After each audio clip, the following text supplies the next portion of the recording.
Rebecca Knol, the CEO of the Chamber of Mines and Energy. How are you in this kickoff for 2022 for us on Flow? Yeah, fantastic. Thanks, Ricky, and thanks for inviting me to chat to you this morning. Yes, we got your press release just recently about this election manifesto, if I can call it that, the wish list of the Chamber going into the state election. Do you want to just quickly run us through what your key focal points are, what you're hoping Labor or the government, the Liberal government, will achieve for the mining industry?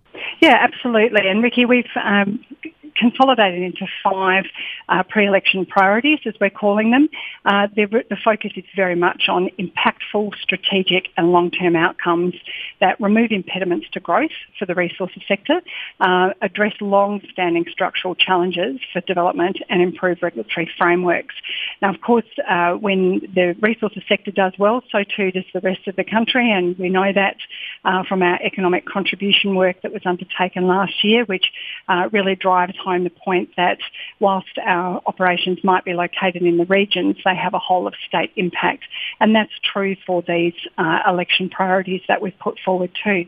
They won't be unfamiliar to some of your listeners. We've been talking about them for quite some time, and in the lead up to the election, we're really seeking bipartisan support. The reason being is that these projects are long-term strategic projects and they will go over successive governments, and we need to know that we've got both sides of the House working towards these outcomes. So the first one is what we're calling the Northern Water Security Project. This is well advanced. It's a project that is essentially a desalination plant in the Upper Spencer Gulf and a pipeline into the Gawler-Creighton region, so straight north from the Iron Triangle, providing much needed sustainable water into that region.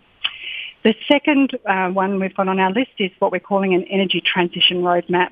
Of course, South Australia is at the forefront of the energy transition and has been for quite some time. It's not necessarily been an orderly transition, but we acknowledge that it's also not been done anywhere else in the world. So in some senses, we've been building the plane whilst we've been flying it. Sorry, I had to laugh there. It's a great analogy. Carry on. That's all right. So from our perspective, it's time to actually establish an energy advisory board that has got industry representation and really starts looking at what the implications of this drive to 100% renewables is actually doing to the industrial sector. Because at the moment, the industrial sector is picking up a lot of the cost that is associated with stabilising the system. So that's a much larger conversation, but again, one that is going to cross successive governments. We're also calling for a future workforce and skills framework. The resources industry, as you know, is now in a boom. We are facing a shortage of workers, which will hit its peak in Q3 2023. So any of your listeners who are wanting to come on board and work in the sector, we welcome you with open arms, because there is a national shortage of workers in our sector, and that's quite acute here in South Australia.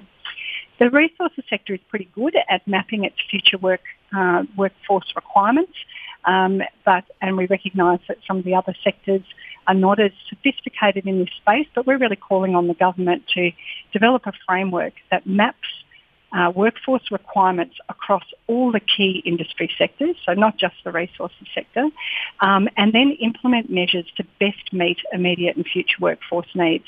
So just to unpack that a little bit, from our perspective, a lot more could be done to transition workers from one sector into another sector, because a lot of people just don't know how to transition their skills. They might have been driving buses in the tourism sector but don't know how to apply for a job to drive a haul pack on a mine site, for example. Similarly, they might have been running a cafe which has been struggling over the last couple of years due to COVID, would actually just like to take up a job working in hospitality on a resource sector site or on a mine site. So there's lots of opportunities, but often people just don't know how to transition their skills.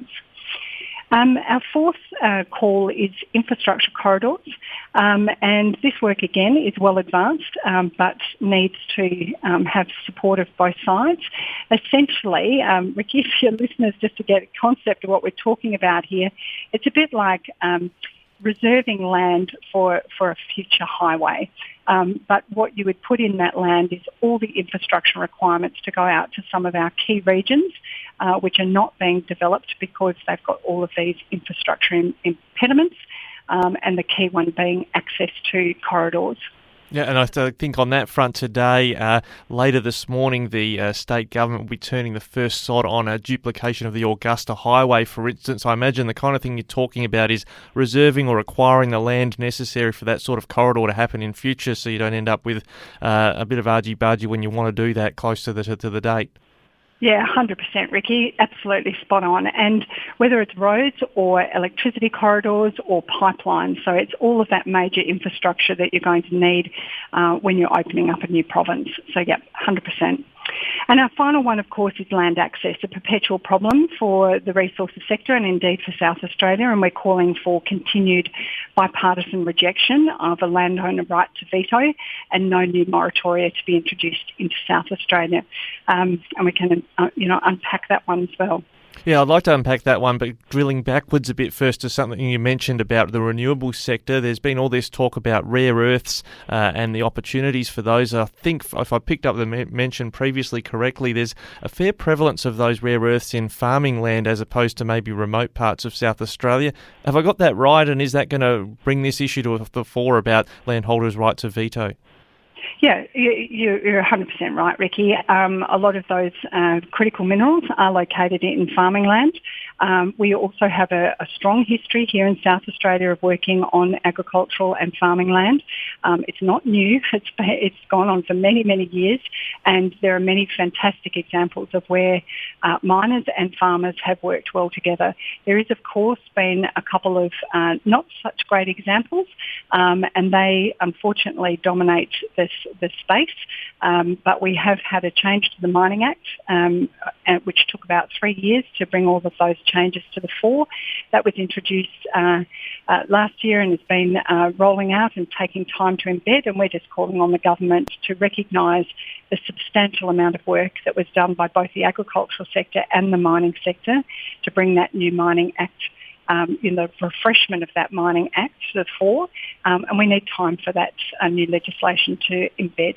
So the advocating for a landholder right of veto, I imagine, came out of the select committee where some of our regular guests, such as Fraser Ellis, the member for Narunga, it's been a real flashpoint for the Liberal Party with some of their crossbench MPs, and I think the Labor opposition supported the starting of that inquiry. I mean, how is the chamber going to navigate its way through what could be a crossbench or a large number of rural MPs who are frustrated about this landholder veto situation? Yeah, and you're right, Ricky. It is a flashpoint is a good word to use there, and of course, any deals that are struck between the parties in a lead up to an election are beyond us. We're asking for both sides of the House to recognise that a landowner right to veto would turn the tables on something that's on a right. So if the minerals are owned by the Crown, it would substantially change that. We are aware of Fraser Ellis's view on this. We also have seen the outcomes of the land access inquiry. We don't support those outcomes, and we're just going to have to work with all parliamentarians to hopefully get a reasonable solution. Unfortunately, that parliamentary inquiry was called for, less than a month or so after the passing of the new Mining Act. So it's very unfortunate timing in that it didn't give anybody any time for a new piece of legislation to actually be used. And as I said, it's still only been in place for 12 months, this new Mining Act, and it's got a way to, further place to go for everybody to understand how it all works. So to call for that inquiry was, in our opinion, preemptive. Now, just lastly, on that same page on land access, we've been looking closely at the Lee Creek Urea project, and one thing they were waiting for and have finally got approval on is Aboriginal heritage approval. The federal government threw $250 million in infrastructure support for a urea project near Karratha, where they've run into Aboriginal heritage issues there. What are you looking to streamline on the Aboriginal heritage front? Yeah, absolutely. The Aboriginal Heritage Act doesn't speak freely to the Mining Act or the Petroleum and Geothermal Acts. Those two acts, there is a misalignment between the Heritage Act, the Mining Act and the Petroleum Geothermal Act.